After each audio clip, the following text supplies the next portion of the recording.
Salut les gars, c'est Alex, content de vous retrouver aujourd'hui pour une nouvelle petite vidéo assez courte, assez rapide.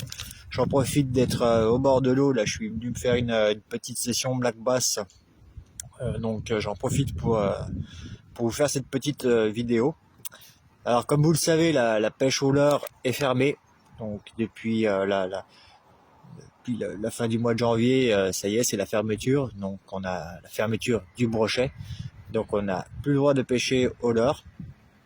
Mais dans certains départements, comme le 71, il reste encore les worms. Alors, certains départements l'autorisent, d'autres pas. Donc, avant de faire quoi que ce soit, je vous conseille déjà de bien vous renseigner auprès de votre fédération, voir ce que vous avez le droit de faire et ce que vous n'avez pas le droit de faire. Pour nous, dans notre département, dans le 71, on a le droit aux vers de terre, à quelques autres appâts naturels comme des mouches et aux worms. Worm plastique. C'est le seul leurre plastique autorisé. C'est le worm. Alors, vous n'avez pas le droit à des worms avec une virgule ou avec une queue de Tchad ou quoi que ce soit. C'est exclusivement les worms. Alors après, quand on dit worm, ça peut être un Gary Yamamoto à 5 coach Gary Yamamoto. Ça peut être un de mes chouchous que j'utilise énormément à cette période, le Spanky de chez Lunker City. Alors là, vous voyez, on est dans une forme de worm un peu différente, mais ça reste un worm. Voilà. Et vous pouvez aussi, alors vous avez aussi des modèles un peu plus fins, un peu plus petits, comme le Fan Swamp de chez Reigns. Et vous avez aussi par exemple ici, le TRD de chez Zenman, qui est un leurre dédié au Ned Rig, un petit worm dédié au Ned Rig, mais ça reste un worm. Donc ça reste autorisé. Par contre, pour ce genre de technique en particulier qu'est le Ned Rig, si vous avez des plans d'eau avec une grosse densité de brochets, je vous le déconseille quand même. Le Ned Rig, ça peut faire du brochet aussi, ça m'est déjà arrivé.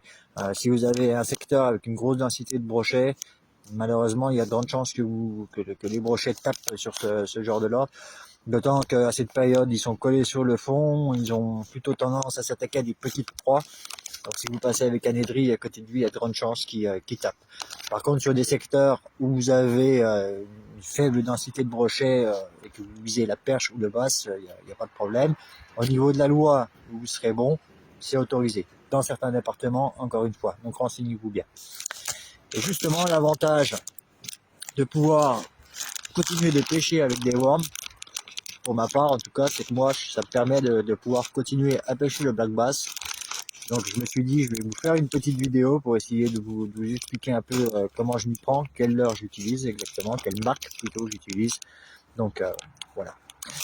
Alors je vais pas vous raconter de sornettes.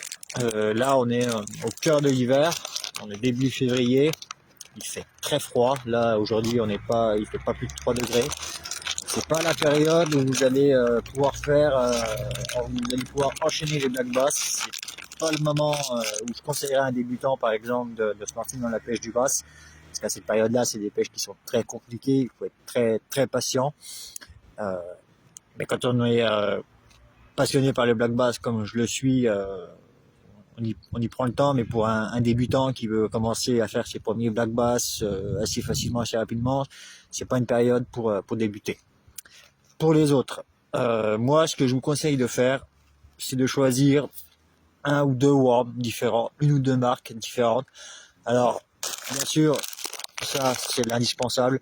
Le Senko de chez Gary Yamamoto, pardon, c'est vraiment un leurre fantastique. Hein, j'en ai déjà parlé, qui est mondialement, c'est une légende. Hein, c'est vraiment une légende, le Senko. C'est un leurre qui est capable de faire des black bass tout au long de l'année, sous toutes conditions. C'est pour ça que moi, j'adore l'utiliser. Pour l'utiliser, vous avez pour les montages, pardon, vous avez plusieurs possibilités. Vous pouvez le monter sur une canne casting. Moi, ce que je fais généralement, c'est que je fais un montage Texas Rig, voilà, comme ceci, avec un Texan. C'est pareil, je vous ai un montage que je vous ai déjà montré. Donc, vous avez votre Texan, votre petite balle et votre petit stop flotte. Voilà, ça c'est un montage qui est vraiment très très bon pour le bass à cette période parce que ça vous permet de lancer assez loin et de pouvoir couvrir un peu plus de terrain sans pour autant utiliser un autre leurre comme un chatter ou quoi. Donc le Senko en montage Texas Rig comme ça est bien pour ça, parce que ça vous permet de prospecter pas mal de terrain assez rapidement, et c'est très très efficace.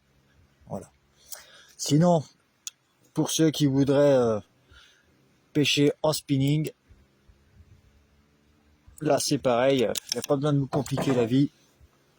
Moi, en spinning, alors généralement je pars sur une casting avec un montage Texas Rig et un Senko, et je prends aussi une spinning avec un simple montage comme ça, avec un hameçon plombé. Là ici c'est un hameçon de chez X-Zone, je pourrais plus vous dire le nom exact. C'est pareil, c'est un hameçon plombé que je vous ai déjà montré.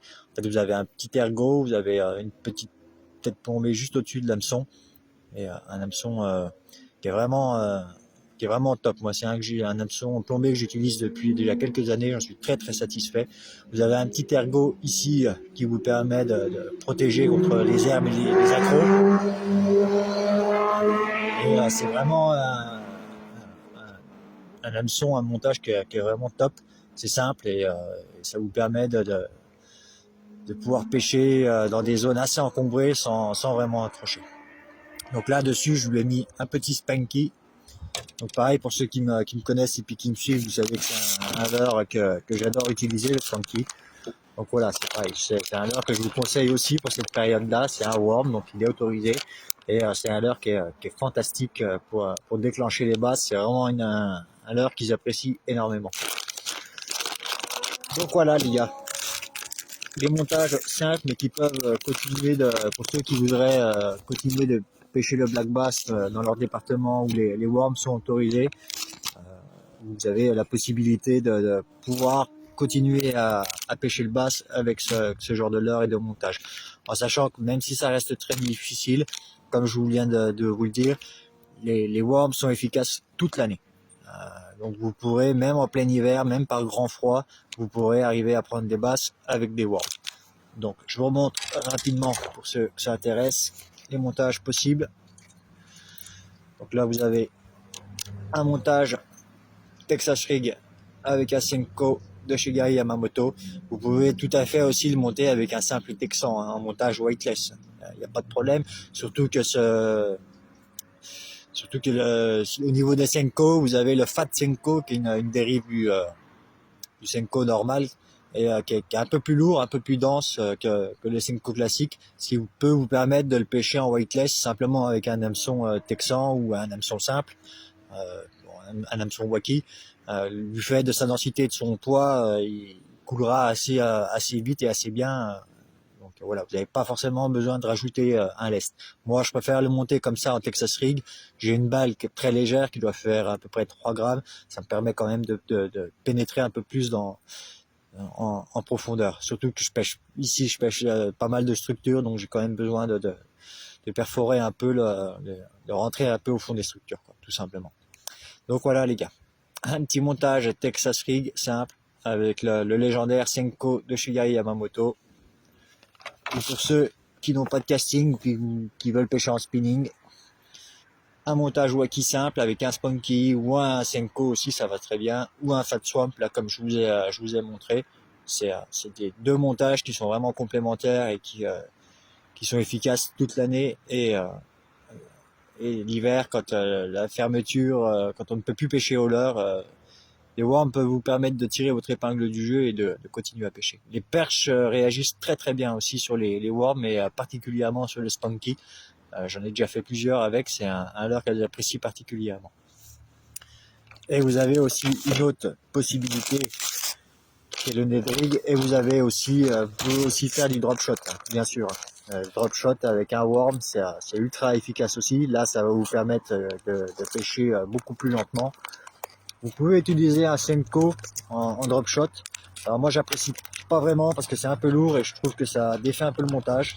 Ça gêne un peu. Donc, je préfère utiliser des leurres plus fins, type le Fat Swamp qui est là, ou alors même le TRD de chez Zenman, qui est ici. Voilà. Le TRD de chez Zenman que vous pouvez monter en drop shot. Alors soit avec un petit Texan, soit avec un hameçon simple pour le drop shot. Ça, c'est le TRD qui est dédié au nail rig, fonctionne aussi très très bien en drop shot. Donc voilà les gars. Une autre petite leurre aussi que je voulais vous parler, qui est aussi très efficace, un worm. Alors là, c'est le Mimizu, je crois, si je me souviens, de chez OSP. Voilà, un worm assez long, comme vous pouvez le voir. Voilà, très réaliste, hein. Vraiment on dirait vraiment un vrai. Il y a un coloris très réaliste et c'est un leurre aussi. Alors pareil, hein, soit en montage Texas Rig ou alors avec un hameçon wacky simple. Ou alors vous pouvez aussi faire du Neko Rig. Alors en fait, vous allez venir placer un petit insert là dans la tête du leurre, un petit insert ici. Vous mettez un hameçon simple là. En fait, ce qui va se passer, c'est qu'il va venir se poser comme ça, hop, hop, hop, et vous aurez une présentation qui sera vraiment sympa pour les basses, pour déclencher les basses. Donc voilà les gars, je voulais vous faire cette petite vidéo rapidement pour vous parler un peu de la réglementation et puis de ce que vous pouvez encore faire. Donc pour ceux qui voudraient continuer de pêcher le bass ou la perche pendant la fermeture, avec ce genre de leurre et de montage, vous pouvez tout à fait arriver à prendre encore des poissons. Même si, comme je vous l'ai dit, l'hiver c'est très très compliqué. Là aujourd'hui, j'ai réussi à en faire un seul poisson dans la journée, mais bon, on n'est pas capot, donc c'est le plus important. En plus, c'est un joli poisson, donc ça fait plaisir. Voilà les gars, eh ben, je vous souhaite une bonne fin de journée, et bonne fin de week-end, et puis voilà, je vous dis à la prochaine. Allez, bye.